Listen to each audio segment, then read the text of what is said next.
All right now. Okay, it just wouldn't be a party without dessert, right? So what I wanted to show you really quick is how to make one of my favorite desserts, and that is molten lava cake. And in this case, you could actually make the lava cake in a deep covered baker if you have one, or in this Dutch oven size rock crock. I actually prefer the rock crock because we use it more often for so many different things.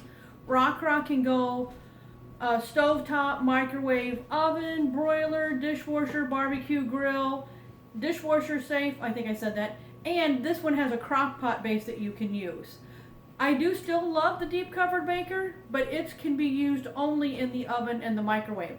So what I did ahead of time was, I've got a devil's food cake, and I added the ingredients into the rock crock, like the directions say, eggs, oil, and water. Stirred it up, whipped it up with my whisk, and then dropped on top, you can see this, just the regular frosting. And this is what it looks like. Okay, frosting's just dropped on the wet batter. I'm going to put the lid on, and I'm going to stick it in the microwave for 13 minutes. Okay, so hold on to your horses. I'm going to get it cooking, and I'll come back and show you what our finished product looks like. Thanks.